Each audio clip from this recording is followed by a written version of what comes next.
So you want to talk about training? Let's talk about training.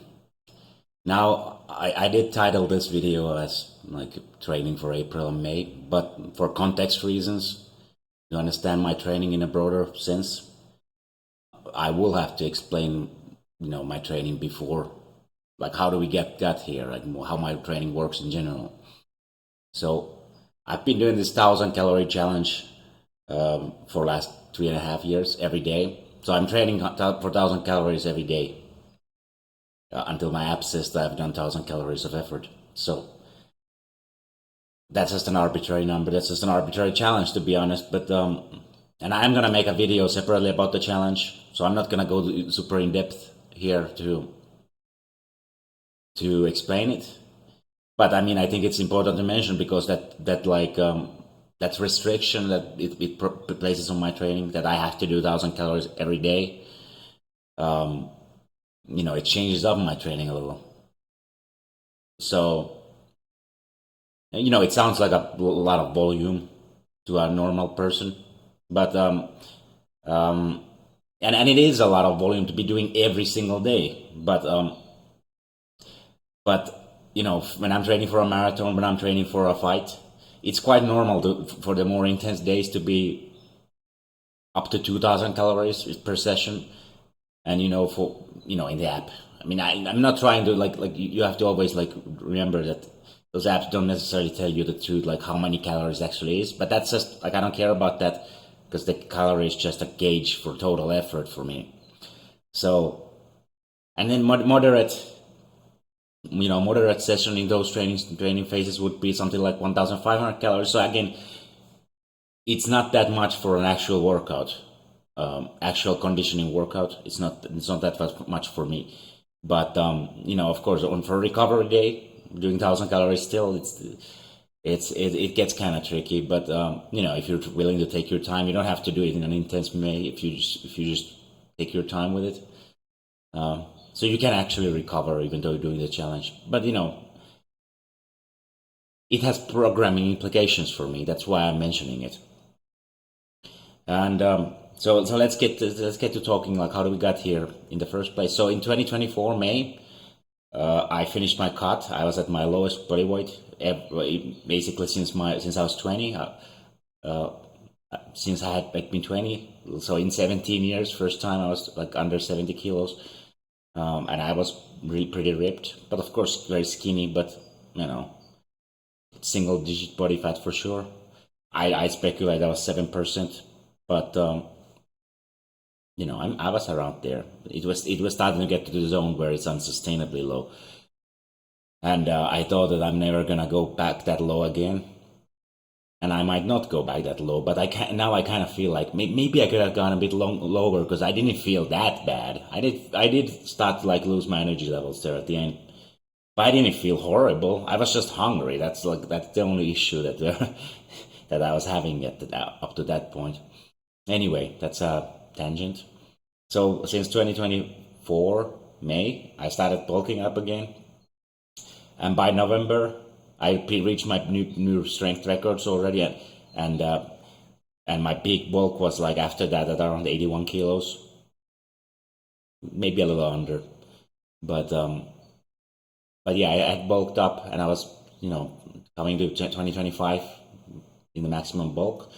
So then on a kind of short notice, like around February, I decided that okay, I'll do the Bukidnon International Marathon, and so I ramped up my running volume really fast, and I was still kind of heavy from the bulk.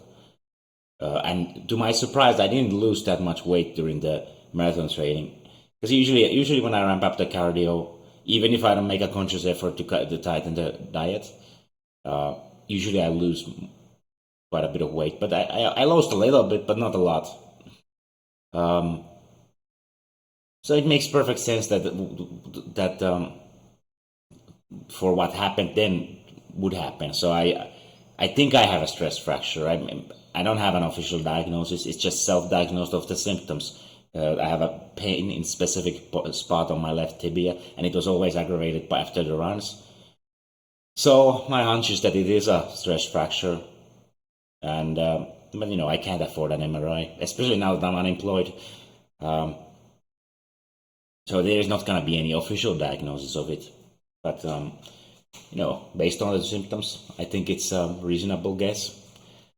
So after the marathon was done, I placed respectably, I think 31st out of about 300 entrants. The time was nothing special, but because the route was really difficult, we were at elevation, we have a lot of climbing during the route, so I got 351. So nothing spectacular, but again, it was enough for 31st place, and I was beating some legit runners at the end. So I was pretty happy with the result overall. It went a little worse than my goal time, but which was under 350, was kind of like the bare minimum that I wanted. Oh well, anyway. So yeah, I'm stress fractured. Marathon is done. So it made perfect sense for me that, okay, I'm gonna go back to like a strength and muscle building phase, like to try to like spend like few months low cardio, high and do a lot of lifting volume. So that's the training phase we're in now. It's been a month since the marathon, a bit over a month, and so yeah. I mean, I'm gonna. So the goal yes is to build as much muscle as possible right now. But of course I'm unemployed, so I can't like afford a ton of food, and whatever food I can afford is very simplistic. Mostly I'm just eating mostly rice and chicken and eggs right now. So very primitive, pretty overly simplistic diet. Can't even afford a lot of milk, so not a great situation to like try to like bulk. So I'm not outright trying to bulk. I'm just trying to like maintain weight and lift a lot. I ramped up the lifting volume a lot. I can even combine some days. Like normally I do shoulders and pull day separately, but I'm doing them together now. Just to be able to increase the frequency of how often I do sessions. Again, the 1,000-calorie challenge had programming implications for me. So because I'm training every day, I spread out my training a lot in the different body parts. Not that much. I mean, it's basically just a push-pull legs, but with the extra shoulder day. But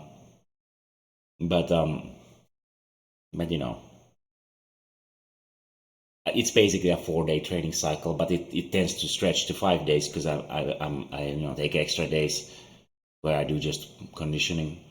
That's traditionally how it's been. But now I'm trying to like get the frequency up. So and also I've been doing a lot more volume, a lot more sets. So before I would aim for the 2 to 4 sets, like 4 maybe as the higher end. Now I'm starting like 4 sets is the bare minimum for most stuff, not everything.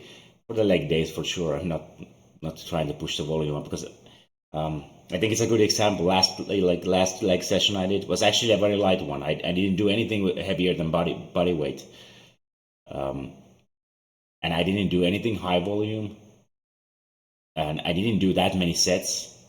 But still, 3 days later, my legs are extremely sore still. So. That's been always my problem with leg training. Is like I get so sore for such a long time, so it's really hard to like even with like very low volume workouts. So it's tough for me. It's tough for me to justify having leg days, to be honest, sometimes because it's like it bleeds to other training. Like you're so sore that you can't do other stuff properly. Like I can't even like throw a proper kick anymore because my legs feel like they can't move at all because they're too stiff. I don't know. Maybe I'm doing something wrong with that, but kind of a tangent again. But yeah, I'm so okay. To my surprise, though, I've been able to gain weight during this bulk or whatever you want to call it, strength phase, muscle building phase. I would have been happy if I just retained weight but like stuff results keep going up. But I'm back to 81 kilos. I'm actually heaviest that I've been all year. And it looks like maybe I'll be able to keep a little surplus going, especially because there's less cardio now. So it makes sense that it kind of makes sense that I managed to build a little bit of strength, even though I'm not eating as much. Gain a little bit of weight. Excuse me. So my goal is to hit 15-inch arms. 15-inch arms lean, because who cares about 15-inch arms if you're fat. So that means that I have to like get to like, I don't know, 15 and a half, maybe 16 inches while I'm bulking, and then like just like try to hold on to the size while I got down back to 10% or less. And I do feel a lot of pressure right now to like really nail these to this next couple of months of strength training. Like, I feel like I need to put on a lot of size during it, like muscle size, and do very well on the cut, because before the cuts have been slow, and I think I've lost them like a lot of strength during them. So this time I have to like make the cut happen faster, and also make a much better job at retaining muscle and strength while I do it. Like I feel I I feel like how legit of a fitness guy I am. Like hinges on how well I do with this next training phase. These next couple of training phases. Like I should, by the end of the year, I should be very muscular and lean. I've always like kind of figured that as long as I'm improving, that's good enough. And generally speaking, that is good enough. That is good enough. But I can't forever just like be high, but like having like kind of okay results and then hide behind my process wasn't perfect. So it's understandable that I didn't make that much gains. But I made gains, so I'm happy. I made gains even though I didn't work that hard and do everything perfectly. But I can't just have that attitude forever. I should really nail a couple of training phases and get the process down perfectly. And if I still can't like make good gains, then there's something wrong with the process itself. Like I thought I got it figured out because I'm making gains, but maybe I don't, because I've not been able to make them faster. But we'll see. Like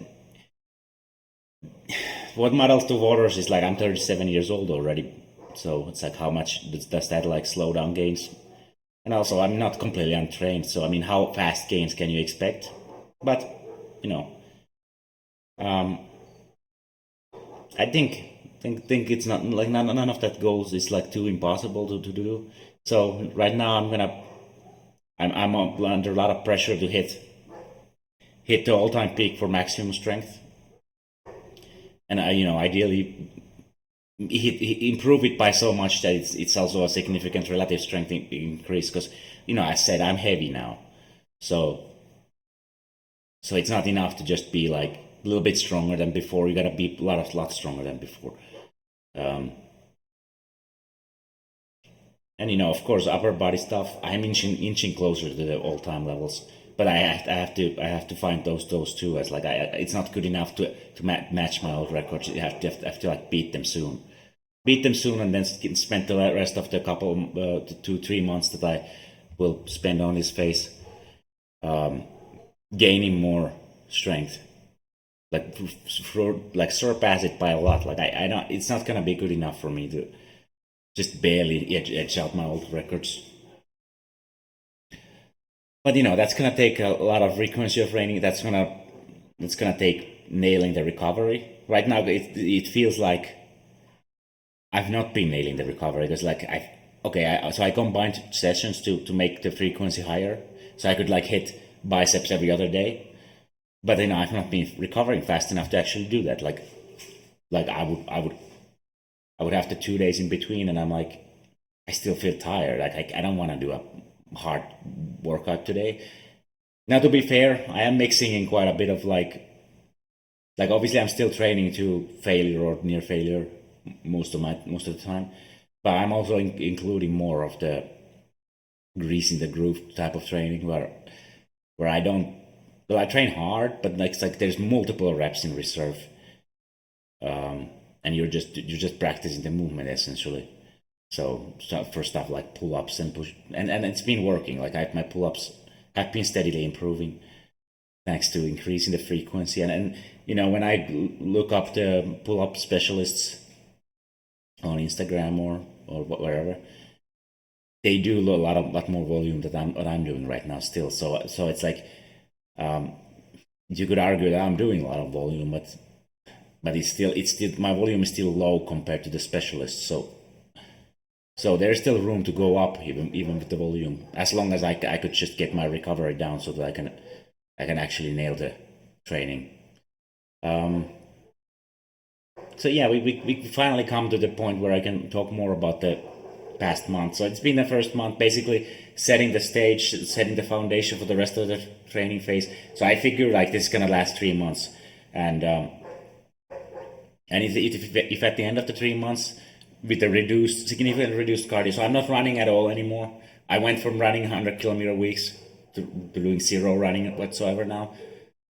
Well, not absolute zero. I mean, maybe I'll have like a once in a while walk or a little bit of running, but I'm really as close to zero as I can be right now. And so my primary cardio has been boxing, and but I'm not even doing a ton of that because again, even that kind of irritates my tibia. So I'm actually like I've been experimenting with like seated boxing, like so I could be seated down while I box. So it's like I'm not pushing off the leg to give it a little bit more time to recover, which is kind of a goofy. Maybe I'll make a video to have like a goofy Instagram clip because everybody likes to do goofy shit for Instagram to get views. So maybe I'll do that. But actually, there is like a function behind it. It's the whole purpose is to get a load off my shin while still getting cardio in. Like I don't want to completely lose my conditioning during this time either, of course, because my goal is still to have a fight before the year ends, maybe even 2 fights. Like I don't think it's impossible plan to have like a fight in October and then fight again in December. Like my original goal was to have 2 fights this year, but we'll see. We'll see what happens with that. But I'm reasonably in shape right now for that stuff too. But yeah, so I'm gonna minimize the cardio during the 3-month period and really try to maximize the muscle gain. And this first 4 or 5 weeks that I've been training in this kind of manner, I've not been really able to get to the process that I've been wanting to get.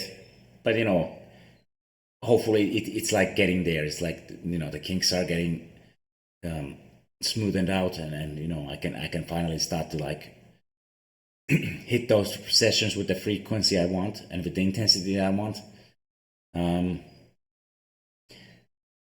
So as the stress fracture kind of dampening my training mood, like I've been having this like trapezius pain constantly. Like it got really bad at one point, so I had to like really take a couple sessions much easier than I would have ideally done. So any upper body session that tends to irritate it, and but it's not. I don't know what's going on with it, to be honest. But like, it might limit my training volume, although still going in the next weeks. But it's also I had like a little bit of I poured hot water on myself, so I have a big burn on my thigh, big gnarly burn, and so I had to take some stuff off my training regime for a while because I wouldn't want to rub against the burn. So I'm throwing knees with that side out of the question. Doing bench because you sit first with the weights on your thighs. I wouldn't do it, so I've been doing dips instead. As my back dips used to be my main movement for push day anyway, but I moved it as the secondary movement since I've been doing bench lately. Yeah, I think those are the main issues that I've been having: fatigue, the burn, trapezius being painful for whatever reason.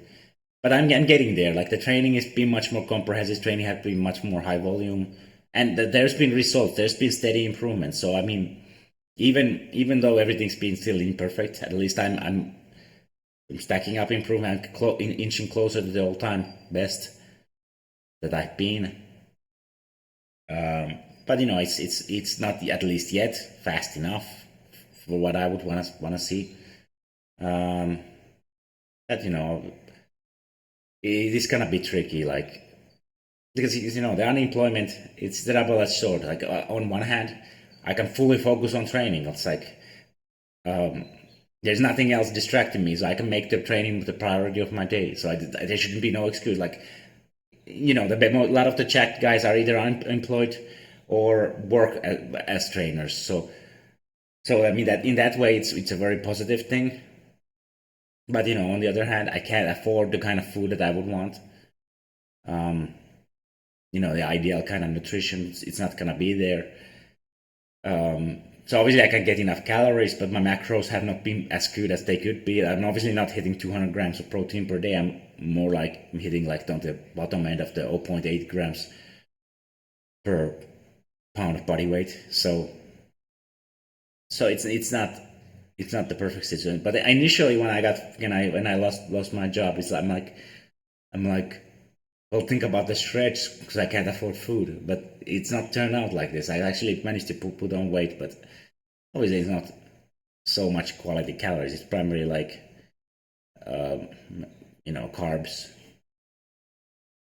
carbs keeping the calories up so I can maintain weight or even gain a little bit.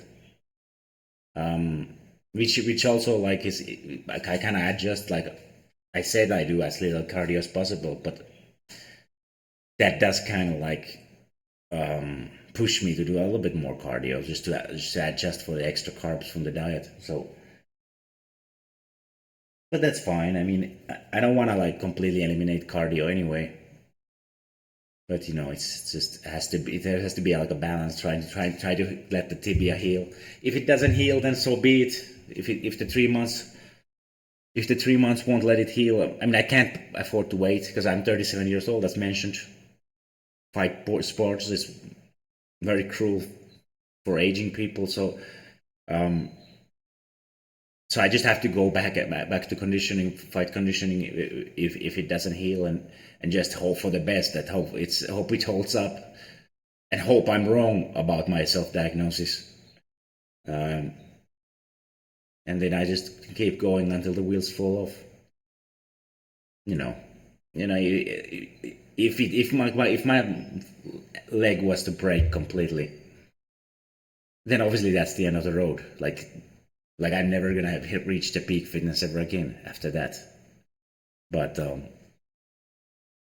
if I take this next couple of years, like let's just like trying to like let the injuries heal, that's not an option either. Because again, the peak fitness is probably like this is gonna be it this year, maybe next year, or maybe year after that. If I could keep the training going on, maybe I could still be at the peak at 39. Unlikely, but possible. But yeah, that's kind of my mindset. That's what's been going on with my training. Maybe I'll be doing these training updates every once in a while. I don't know.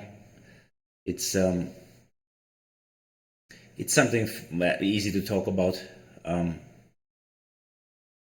don't know. I don't know if I had anything else to add here. I think I got all the pressing things around. But yeah, but the primary takeaway is like I really feel like I have to really like reach my peak fitness now and it really like make a significant muscle gain. As much as I think making gains fast is difficult, but like especially like 3 months is not that long time, but I don't know, is it too much to ask for like maybe 5 pounds of muscle? I don't know. It's kind of a lot. It's kind of a lot for just 3 months, but maybe some of it could be still gained once I start like cutting. I don't think after this training phase I'm gonna start outright cutting either. Anyway, I'm just gonna probably like keep everything as it is, just increase the conditioning again. So I'll probably keep doing high frequency lifting and then just try to find out that level of like conditioning that I can do alongside it. Then obviously at some point there has to be a moment where I'm like, okay, time to cut for like serious, like to seriously drop calories and and get shredded again. But when exactly that time is, I'm not sure. Maybe probably after like some. I mean, it kind of makes sense that I would do it after. It's very soon after I finished the. Very soon after I finished this training phase, this muscle building phase. But yeah, I mean, I think the exact timing will be the decision for that time. Maybe it will happen right away after. Maybe I will take an extra month or two to at maintenance level training, because I might not be happy with where the strength level is. Like maybe I'll feel like I could look at my results and I'm like, okay, it's good, but I think if I could give myself 8 weeks more, like I would add reps to everything, add a few PRs to everything, and that would be good without gaining more weight. So I have a little bit of more room of strength for while I cut, for it to go down before it becomes like too weak. We'll see. We'll see how it goes. I mean, I would hope.